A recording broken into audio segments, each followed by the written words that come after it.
I don't know about you, Nick, but I still print my leads. I think like it's 2016 all over again. And one day I thought about just putting it on my iPad, and I just couldn't resist the routine of printing my leads on a Friday afternoon. How's your Friday going today?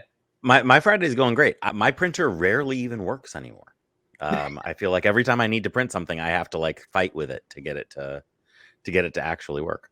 What do you do with your leads? We're going to talk about leads today, and I think this is the accidental most perfect transition ever. How do you print your leads? Do you I leave them on don't. an iPad? What do you do? No, I actually my leads my leads get shown to prospects on my phone. I have ideally it would probably be on a tablet. Like if that would be the ideal situation if I was the type of person that had like an iPad that I really loved, or I don't know, Surface Pro tablet or something like that. Yeah, that is not who I am. I like a laptop. My friend Jordan Cantwell, who is online occasionally, has a really cool setup for his. I think it's an iPad. He's got a really cool setup for his iPad that I saw recently, where he's got like a stand and it's got a keyboard that fits under it, and it's like it's a real. It looks like it looks futuristic as heck, and two, it seems like it works just every bit as well as like a laptop would in terms of like being able to type and do stuff. Is it just a smart keyboard? I got one back there somewhere. Probably I didn't ask him about it. I probably should have. Jordan, I think you watch these occasionally. Let us know in the comments. What is it? What is your setup? Yeah, that thing. It's cool. It looks awesome. It's futuristic as heck. He can like whip off the iPad and show it to people. Yeah, it's Sure, either way you look at it, we'd love to hear your setup on it as we talk about leads today. I actually used to use this, and then it seemed so daunting in the home, like it's bigger than my own personality. So I went with the smaller version of it that doesn't have the trackpad on it. But we were at an event yesterday. Luckily, you got home alive, and so did I. Yeah. I'm like, they're saying that still people submit business on paper. Now, that was mind-blowing to me. So who on Earth or Mars or Venus is submitting anything on paper? What are you doing? Stop filling out paper. Is the bane of your existence when somebody walks off with your pen because you just can't work anymore? You have to stop by Office Depot. What are you doing? I think there's a good chance that if they're doing paper enrollments, they're not watching YouTube podcasts. Probably not. Not our audience. No. Yeah, man, that was a neat little thing that we went to yesterday. It's not often that people come to Philadelphia to do stuff, and so it was kind of neat that people came down to Philadelphia. It always reminds me whenever I get together with a bunch of other Medicare agents, like I am not working the same market as Medicare agents, man. I'm a final expense agent who does like a lot of Medicare at a very high level, but like I am still at the end of the day a final expense agent first, and it is a different ball game for us. Are you telling me you're not doing group presentations, bingo, collecting? I did some of those certifications, and they're talking about stuff I've never heard of. Yeah, I mean, and listen, I've done like this. Final expense sales is not my first rodeo in sales or financial planning and marketing, and I've given group presentations, I've given educational seminars, I've given back when they were legal dinner seminars, and even when they were legal I didn't like dinner seminars, and I've given them also for annuities, and like I've done a bunch of different stuff, kind of finding my way into the path that is like that I'm on. I think for me and for the agents that like doing final expense, this is the better way. You get your leads, you go see your people, you talk to people, you make a friend, you make a sale, you collect the money, and come home and move on with your life. It's a very straight line. It's very simple. There's not a lot of song and dance to it, which is great for me because I don't like the song and dance. I don't have time for song and dance. We hardly have time to do a video like song and dance. What the hell are you talking about? So today I wanted to talk about lead generation. Sure. I think this kind of applies to both final expense and Medicare. It's both a lead, and it's digital versus direct mail. Sure. I know of agents that are very, very familiar with digital leads in AEP comes into a CRM. They have a process for it. They need 50, 60, 75 of them to get a few appointments. And I know that process probably works really well over the phone doing telesales. Yeah. Talk about digital versus direct mail when we are talking about AEP. Well, I feel like with digital, and I shouldn't talk about telesales stuff because I mean it's just it's not my wheelhouse. I have like 6 months of telesales experience, and like I should not extrapolate. I'm going to, but I shouldn't. And so that's your disclaimer. I feel like with telesales, digital, because of the volume and because of your with face to face, I feel like the intent of a direct mail lead is still significantly higher than it is with a digital lead. Well, let's unpack that for a And second. I feel like that matters. Let's unpack that for a second, because the argument, the counter argument would be a digital lead that I respond to right now, that goes to you right now, I have instant intent for. But in my opinion, that instant intent diminishes very, very rapidly. And while you might be able to get me on the phone right then and there, especially in maybe a telesales environment, I might click on an ad now and in an hour have no idea if or why I did it. Right. Well, and that's the thing. Like with the digital sales stuff, the way that a lot, not all digital marketing. If you're doing your own digital marketing, you actually can somewhat easily get around some of these problems. But if you're buying digital leads from somebody else where they're not customizing the marketing plan to you, they're a business. They've got one thing and they put it in the bucket, and you're just part of that system. Most of the digital marketing is going to be like, oh, I clicked on a thing on Facebook. That seemed kind of interesting. Oh, I'm still scrolling. And that's the level of the intent. It was like, oh, what is this? Well, now I'm keeping on. How many times have you yourself just been scrolling through your phone and you're like, oh, what is this thing? And you click on it and you're like, it's an ad. Nah, never mind. And then you're going to get a phone call from a guy saying, hey, come talk to us. You can make these things more high intent. You definitely can. And some of the lead vendors are are higher intent than that. The good lead vendors are higher intent than that. But there are absolutely 100%. There are leads that you can buy from big name, semi-reputable lead vendors where that is about the level of the intent. A tiny little bit of an exaggeration, but not a ton of exaggeration. And tiny rapid intent is kind of what you would expect to see in this environment. Yeah. And the thing about direct mail, the thing that's always been important about direct mail is like you have to go and find a pen, and then you have to make sure it actually works. This one doesn't. And good, fill the thing out. If you're going to fill it out, you've probably at least looked at it for a couple of minutes. Maybe you've talked to a person about it. Put it in an envelope. Walk it to your mailbox, drop it in the mail. You have to actually go through several steps to make this happen. This is part of the reason why direct mail is so expensive. But it's not quick, instant gratification-y type things. So you get a better intent lead, even if the person then forgets that they've done it. Once you show them the lead, they've spent 5, 10, 15 minutes filling this thing out, looking at it. It's been sitting on their kitchen table for a week before they did it. They have a level of like familiarity, and you can be like, hey, this thing right here that I'm showing you, this is the thing you filled out. And they look at it and they say, oh yeah, right. I did that. What was that? Why did I do that? Well, this is why you did that. And you can kind of refresh, even if they did it like 3 years ago, you can kind of refresh. I think with Medicare, it's not compliant if it's 3 years ago. I don't remember what the compliance for direct mail is. I think it's 6 months. I would need to double check. But let's say it's a final expense lead. You can refresh, 3 years ago, 5 years ago. You can work a lead today, a direct mail lead today from 2016. And as long as the phone number is still good and they still live at that address and they're still alive, you can work it just like it's a regular lead. That's just some of those things could be questionable on final expense, but still. Well, right. Maybe they moved, maybe they died, but maybe the phone's numbers changed 3 or 4 times.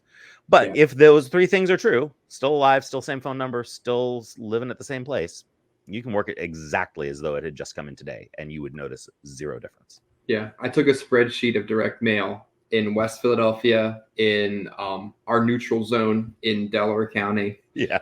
in different parts, and I just bulk stacked that onto a spreadsheet and I Mhm. turned it over to the appointment center. Didn't tell them how old or how new they were. I didn't want them to bias the work. Right. And I made multiple appointments, multiple sales off of leads that were, in Ricky Raymond's words, some of them last decade. Like, Yeah.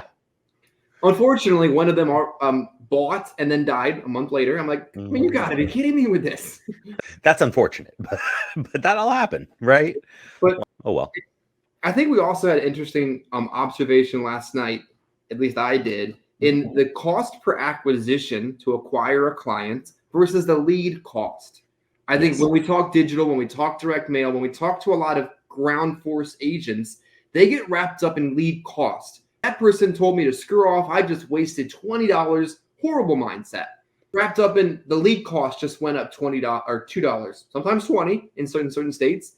But the cost per acquisition is really what matters when we're talking metrics. Can you kind of Yeah. talk about that?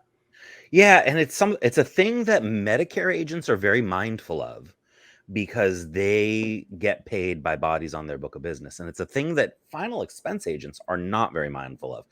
And I know this is mostly in theory a Medicare podcast, but that we come at this from a perspective.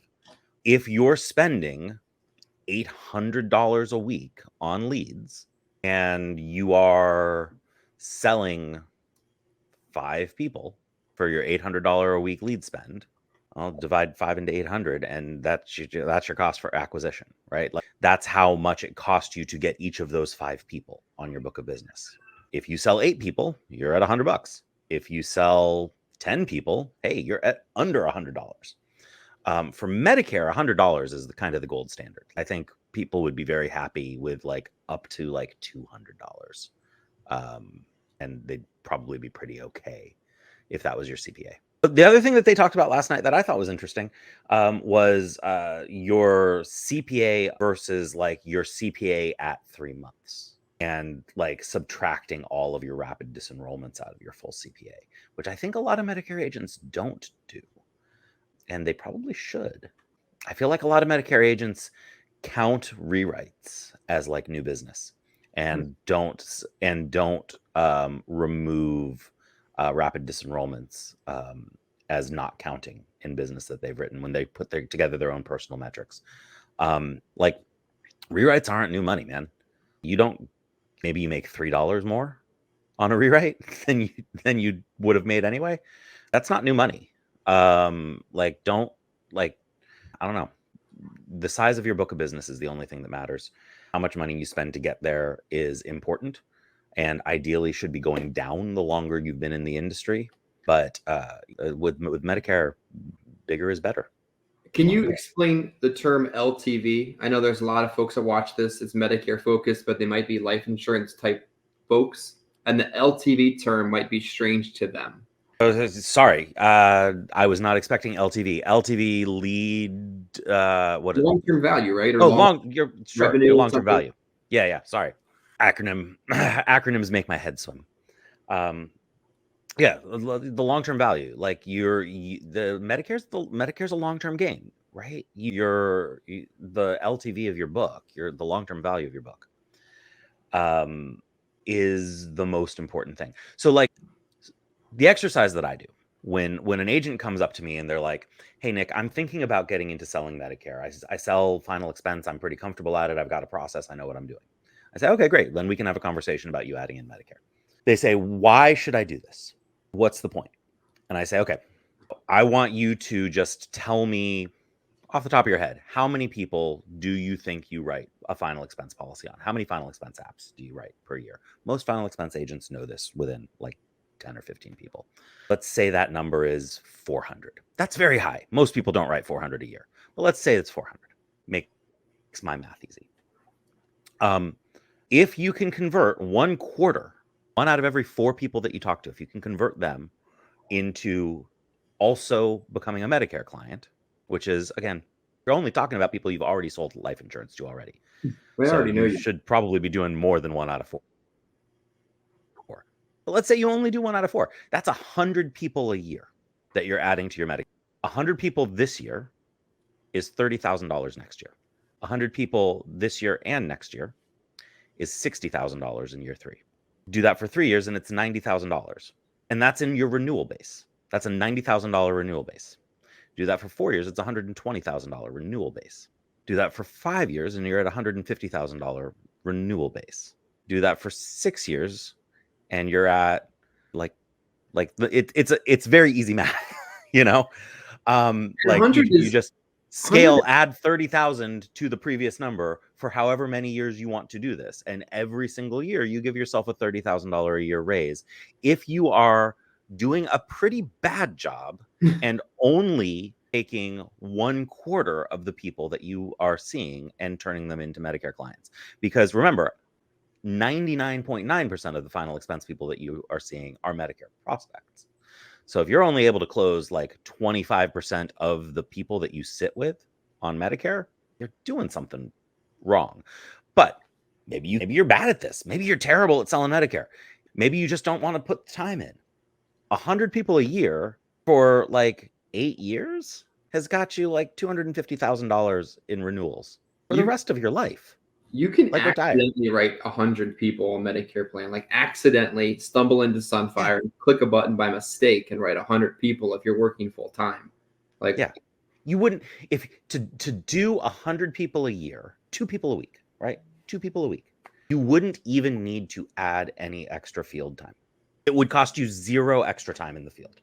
I think that for every $1,000 of life premium, there's probably one Medicare app. If somebody wants to use that into their figures as well, I don't have a real battle test to that just yet, but I think that number is probably the truth. I also think when we're talking about Medicare mail, I find Medicare mail to be almost of a better quality than final expense mail because you've cut out that 50 to 59 block of unemployed, no income, high lapse ratio, bad with their money type folk that unfortunately propagate in that age range. And you increase the likelihood that, yes, you might get an 86-year-old, but you might also, I just think it might be a slightly better quality prospect too on that mail. It gets to be a little bit of a better quality prospect. The other thing is like Medicare very rarely mails in that $0 to $15,000 a year income range. It is, I mean, you can do it. But most Medicare mailers won't go to that 0 to 15, like by default. They typically start at $15,000 minimum income. Income filters on leads are notoriously inaccurate. So like huge error bars, grains of salt. But like that matters too. You're dealing with people that have a little bit more money.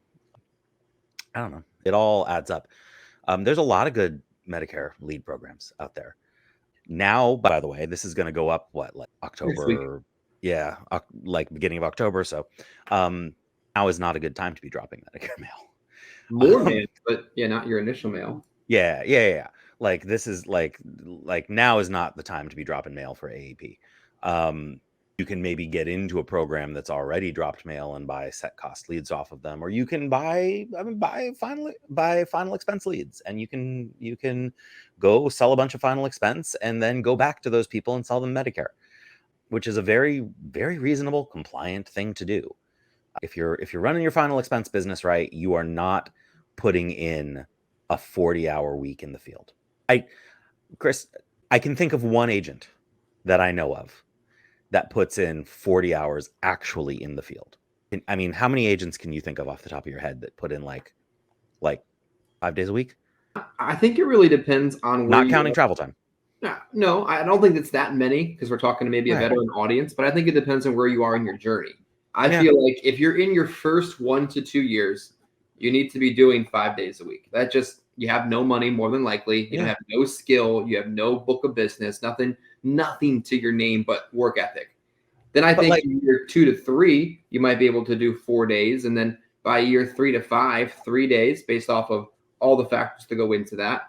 I'm not even talking about like how many days in the field though. I'm talking about like full-time, 40 hours, sitting with people for 40 hours, like an appointment booked every hour on the hour, starting at 9 a.m. Last appointment is at 6 p.m. You give yourself an hour for lunch, Monday through Friday. You can't do that. It just nobody's got that schedule, right? Nobody's got that schedule.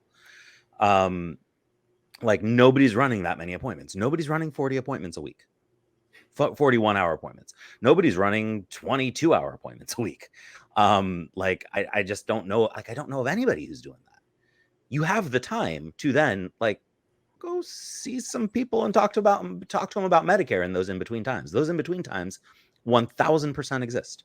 Even if you're new, even if you're going around door knocking, even if like, okay.